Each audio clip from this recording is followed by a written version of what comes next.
حدیث میں ایک اور دجال کا ذکر آتا ہے، وہ الدجال الاکبر ہے، عظیم ترین دجال۔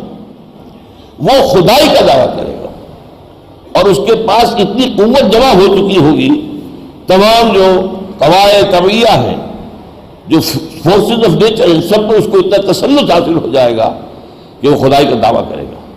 رزق کے خزانے اس کے قبضے میں ہوں گے، رزق اسی کو دے گا جو اس کو ماننے کے لیے، اس کو سجدہ کرنے کے لیے تیار ہو۔ اور حضور نے اس کی خبر دی ہے کہ وہ کانا ہوگا، اس کی ایک آنکھ پھولی ہوئی ہوگی، پھر یہ کہ اس کی پیشانی پر لکھا ہوگا کافارا کفر، جس کے بارے میں فرمایا وہ اتنے جلی حروف میں لکھا ہوگا کہ ہر مومن اس کو پڑھ لے گا، چاہے وہ پڑھنے والا ہو چاہے نہ ہو، ہر مومن پڑھ لے گا۔ غیر مومن کو وہ الفاظ نظر نہیں آئیں گے اس کے پیشانی پر لکھے ہوئے، لیکن ہر صاحب ایمان اس کی پیشانی پر کافارا لکھا ہوا دیکھ لے گا، اور وہ ایسے ایسے معجزے دکھائے گا جس کا کہ تصور نہیں کیا جا سکتا تھا۔ یعنی یوں سمجھیے کہ حضرت مسیح علیہ السلام کو جو معجزے اللہ نے دیے تھے اس کے لگ بلکہ اس سے بھی آگے معجزے جو ہیں اس کے پاس ہوں گے، اور وہ مدعی ہوگا خدائی کا، اور وہ سب سے بڑا فتنہ ہوگا اہل ایمان کے لیے۔ پوری انسانی تاریخ میں اتنا بڑا فتنہ اور کوئی نہیں ہوا۔ یہ حضور نے بار بار کہا ہے کہ تمام انبیاء اور رسول خبردار کرتے آئے ہیں اپنی اپنی امتوں کو، اور دیکھو میں بھی تمہیں خبردار کر رہا ہوں۔ بہرحال اس کے بارے میں جو ہے الآور الکذاب مکتوب بین عینیہ کافارا یقرؤہ کل مومن کاتب اور غیر کاتب، یہ بخاری اور مسلم کی روایت ہے حضرت انس بن مالک سے۔ جو حدیث میں دوسرا یہ ہے دجال کا تذکرہ، دجال اکبر، جو خدائی کا دعویٰ کرے گا، اپنے آپ کو سجدہ کرائے گا، جو سجدہ کرے گا اسے چھوڑے گا، جو سجدہ نہیں کرے گا قتل کر دے گا۔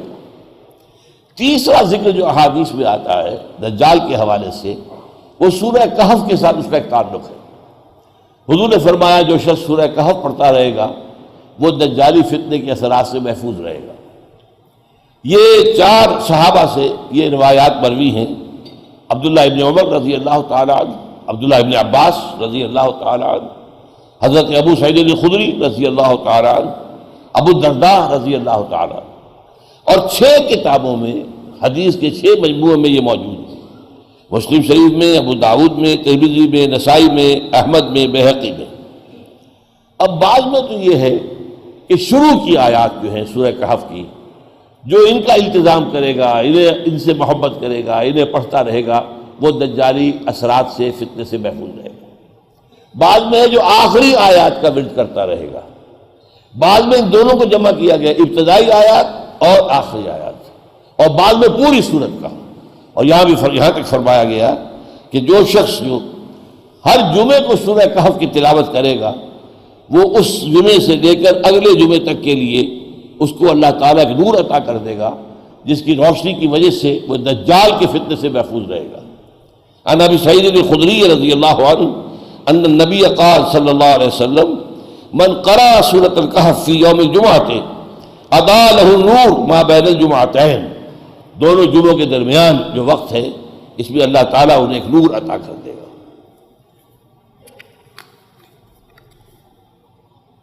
اب قرآن حکیم کے عمومی مطالعے اور بالخصوص دجالی فتنے کے سورہ کہف کی جو نسبت ہے، تعلق ہے، اس پر غور کریں تو جو بات سامنے آتی ہے، توجہ سے میری بات سنیے۔ اصل دجال یہ دنیا ہے، یہ حیات دنیاوی ہے، جو انسان اور آخرت سے انسان، جو اللہ اور آخرت سے غافل کر دیتا ہے، یہ دجل ہے۔ آخرت پر دنیا کا پردہ پڑ گیا، آپ آخرت کو بھول گئے۔ اللہ پر کائنات کا پردہ پڑ گیا، آپ کائنات کی توجہ ہے، کائنات پر غور و فکر ہے، کائنات پر سوچ و بچار ہے، اللہ کو بھول گئے، اس کی ذات و صفات سے کوئی تعلق نہیں۔ آخرت پر حیات دنیاوی کا پردہ پڑ گیا، حیات دنیاوی کو بھول گئے، دنیا ہی مطلوب ہے، دنیا ہی مقصود ہے، دنیا ہی کے لیے بھاگ دوڑ ہے۔ یہ اصل میں دجل ہے، در حقیقت دنیا کی زندگی ہے جو قرآن کہتا ہے دھوکے کی ٹٹی ہے۔ وَمَا الْحَيَاةُ الدُّنْيَا إِلَّا مَتَاعُ الْغُرُورِ، دھوکے کا سامان۔ اب یہاں دیکھیے سورہ کہف کے اندر معاملہ کیا ہے۔ پہلے رکوع میں وہ عظیم آیت آئی ہے اِنَّا جَعَلْنَا مَا عَلَى الْأَرْضِ زِينَةً لَهَا لِنَبْلُوَهُمْ أَيُّهُمْ أَحْسَنُ عَمَلًا۔ اس زمین پر ہم نے جو کچھ بنایا ہے اسے اس کی زیبائش بنا دیا ہے، آرائش، سنگھار، اس کا زیور، تاکہ یہ بنی اور سجی ہوئی اور خوبصورت اور حسین نظر آئے۔ اور پھر ہم امتحان لیں گے۔ وہ جو ایک شعر ہے بہت عمدہ کہ رخ روشن کے آگے شمع رکھ کر وہ یہ کہتے ہیں ادھر جاتا ہے دیکھیں یا ادھر پروانہ آتا ہے، تم دنیا کی طرف جا رہے ہو یا ہماری طرف آ رہے ہو، ہم سے محبت کرتے ہو یا دنیا سے محبت کرتے ہو، ہمیں اپنا مطلوب مقصود بناتے ہو یا دنیا کو مطلوب مقصود بنایا ہے۔ تو سب سے بڑا امتحان، سب سے بڑا دجل، سب سے بڑا فریب یہ دنیا کی زندگی ہے۔ اور یہ بھی نوٹ کر لیجئے کہ یہ جتنی زندگی، یہ دنیا جو ہے جتنی زیادہ حسین ہوتی جا رہی ہے، یہ ساری سائنسی ترقی نے دنیا کو بہت حسین بنا دیا ہے۔ کیسے کیسے شاندار باغات، کیسے کیسے شاندار سڑکیں، کیسی کیسی فلک بوس عمارتیں، کیسے کیسے ہوائی جہاز، نیو پیکر، ہزار ہزار آدمیوں کو ہم گود میں لیے ہوئے دوڑا جا رہا ہے۔ اب یہ دنیا کی زندگی بہت زیادہ جو ہے دلکش ہے، زیادہ حسین ہے۔ کیسی کیسی کاریں، کتنی کتنی لمبی چمکیلی ایسی کاریں، کیا کیا چیزیں جو آج ایجاد ہوئی۔ تو جیسے جیسے یہ سائنٹیفک ارتقا ہوا ہے، دنیا کی زندگی زیادہ مزین ہو گئی ہے، زیادہ جو حسین ہو گئی ہے، زیادہ دلکش ہو گئی ہے۔ یہ لوگوں کو اپنے اندر گم کر دیتی ہے، جو علامہ اقبال نے کہا کہ کافر کی یہ پہچان کہ آفاق میں گم ہے، اور مومن کی یہ پہچان کہ گم اس میں ہے آفاق۔ وہ دنیا میں رہتا ہے لیکن بالا تر رہتا ہے۔ وہ جو حضور نے فرمایا مالی ولی دنیا، مجھے تمہاری دنیا سے کیا سروکار ہے، انما مثلی کا راکب استظل تحت شجرۃ ثم راح وترکہ، میری مثال تو اس مسافر کی سی ہے جو تھوڑی دیر کے لیے کسی درخت کے سائے میں آرام کرتا ہے، پھر اس کے بعد وہ اپنا راستہ لیتا ہے۔ اس درخت کا، وہ درخت اس کا گھر نہیں ہے، اس کی منزل نہیں ہے، بلکہ وہ تو مسافر ہے، اس نے تھوڑی دیر کے لیے آرام کیا سستانے کے لیے۔ چنانچہ یہی آپ نے فرمایا کن فی الدنیا کانک غریب و عابر سبیل، دنیا میں ایسے رہو جیسے کہ تم اجنبی ہو یا راہ گزرتا مسافر، بس اس سے زیادہ نہیں۔ اس سے زیادہ اس سے دل لگایا تو ظاہر بات ہے کہ پھر یہ تمہیں اپنے سحر کے اندر مسحور کر دے گی، اپنے حسن کے اندر تمہیں ایسا جکڑ لے گی کہ پھر اللہ کہاں، آخرت کہاں، یہ تمام چیزیں تمہاری ذہنوں سے نکل جائیں گی۔ ہوں گی بھی تو صرف عقیدے کی پوٹلی کی شکل میں، دماغ کے کسی گوشے میں لکھی ہوئی ہوں گی، عمل میں کوئی اثر نہیں ہوگا۔ عملاً تم طالب دنیا بنو گے، کہتے رہو گے اللہ کی تحمید اور حمد اور ثنا بھی کرتے رہو گے، لیکن عملاً طالب دنیا۔ تو یہ اصل میں اب اس کو دیکھیے، جو میں نے کہا تھا کہیں تو شروع کی آیات کے بارے میں کہا گیا، کہیں کہا گیا آخری آیات۔ اب یہ پہلے رکوع میں تو یہ آیت کھڑی ہے ایک ستون کے مانند، جو فرمایا گیا کہ انا جعلنا ما علی الارض زینۃ لها لنبلوہم ایہم احسن عملا۔ آخری رکوع میں جا کر دیکھیے اس کا جو نتیجہ نکلتا ہے وہ ستون کھڑا ہے، قل هل ننبئکم بالاخسرین اعمالا، اے نبی ان سے پوچھئے ہم تمہیں بتائیں اپنی بھاگ دوڑ میں، اپنی کوشش اور جد و جہد میں، دنیا میں محنت اور مشقت تو سب کرتے ہیں، لقد خلقنا الانسان فی کبد، محنت اور مشقت تو ہر انسان کا مقدر ہے، لیکن اس بھاگ دوڑ اور محنت اور مشقت کا جو حاصل ہے اس کے اعتبار سے سب سے زیادہ گھاٹے میں کون ہے یہ بتائیں تمہیں۔ قل هل ننبئکم بالاخسرین اعمالا، جواب کیا دیا؟ الذین ضل سعیہم فی الحیات الدنیا، وہ لوگ جن کی سعی، بھاگ دوڑ، محنت، جد و جہد، مشقت دنیا کی زندگی ہی کے اندر گم ہو کر رہ گئی۔ وَهُمْ يَحْسَبُونَ أَنَّهُمْ يُحْسِنُونَ صُنْعًا، اور سمجھ وہ یہ رہے ہیں کہ ہم تو بہت اچھا کام کر رہے ہیں۔ دیکھو میں نے چھوٹی سی دکان شروع کی تھی، آج کتنا بڑا سٹور میرا ہے۔ میں نے ایک کارخانہ لگایا تھا ٹیکسٹائل کا، آج میرے 3 کارخانے ہیں۔ دیکھو میں نے کتنی ترقی کی ہے، میں کامیاب ہو رہا ہوں، میری ساری جد و جہد جو ہے برابر ہو رہی ہے۔ وہ یہ سمجھ رہے ہیں کہ ہم بہت کامیاب ہو رہے ہیں، لیکن قرآن کہتا ہے وہ اخسرین، خسارے میں بھی سب سے نیچے، اخسر سب سے زیادہ گھاٹے میں۔ قل هل ننبئکم بالاخسرین اعمالا الذین ضل سعیہم فی الحیات الدنیا وهم یحسبون انہم یحسنون صنعا۔ اس کے بعد کی آیات کو میں چھوڑ رہا ہوں اس وقت، خود آپ دیکھیے گا جا کر کہ ایسے لوگوں کو کہا گیا کہ یہ کافر ہیں، انہوں نے ہماری آیات کا انکار کیا، چاہے یہ کہتے ہوں کہ آخرت پر ایمان ہے، آخرت پر ایمان نہیں ہے، اس لیے کہ ان کا تو مقصود و مطلوب تو صرف دنیا ہے، آخرت پر ایمان کہاں ہے؟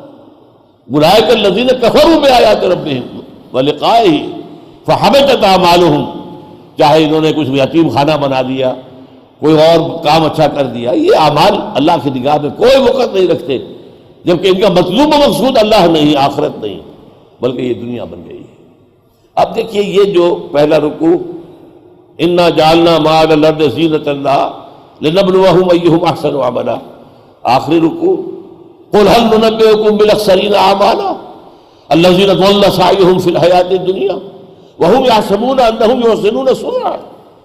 یوں ان دونوں کے درمیان ایک ڈور باندھ دیجئے، اس ڈور میں تھوڑے تھوڑے وقفے سے یہی مضمون آ رہا ہے بار بار، معلوم ہوتا ہے سورہ کہف کا مضمون ہی یہ ہے، اس کا عمود یہ ہے۔ چنانچہ اسی میں فرمایا گیا، ایک تو حضور سے خطاب کر کے کہا گیا وَاصْبِرْ نَفْسَكَ مَعَ الَّذِينَ يَدْعُونَ رَبَّهُمْ بِالْغَدَاةِ وَالْعَشِيِّ يُرِيدُونَ وَجْهَهُ وَلَا تَعْدُ عَيْنَاكَ عَنْهُمْ تُرِيدُ زِينَةَ الْحَيَاةِ الدُّنْيَا۔ یہ بڑا نازک مقام ہے، ادمگاہیس زیر آسماں عرش نازک تر، نفس گم کر دمی آیت جنید و بایزید ایجا، جو کہ حضور کا معاملہ ہے، ذرا سی بھی زبان ادھر ادھر کھڑا جائے تو ایمان کے لالے پڑ جائیں گے۔ ترجمہ کیا ہے اس کا، پس منظر کیا ہے؟ دیکھیے حضور صلی اللہ علیہ وسلم اپنی دعوت میں، ظاہر بات ہے جو لوگ صاحب حیثیت تھے معاشرے میں ان کو اولیت دینی تھی، ان کی حیثیت ہے، معاشرے میں ان کا مقام ہے، لوگ ان کی بات سنتے ہیں مانتے ہیں، تو ان کا جو بھی حیثیت ہے اگر وہ ایمان لے آئے تو اسلام کو تقویت حاصل ہوگی نا۔ حضور کو اپنی ذات کے لیے ایسا نہیں کرتے تھے، وہ اپنے مفاد کے لیے نہیں۔ اب ظاہر بات ہے کہ جو بیچارے غریب، جو غلام اور بے کس لاچار لوگ پٹ رہے تھے، مارے جا رہے تھے، اب اس کی بھی حفاظت کی شکل یہی ہو سکتی تھی نا کہ کوئی بڑے لوگ ایمان لائیں تاکہ ان کے سہارا بنے۔ جب حضرت عمر ایمان لائے تو سہارا بنے کہ نہیں بنے، حمزہ ایمان لائے تو سہارا بنے کہ نہیں بنے۔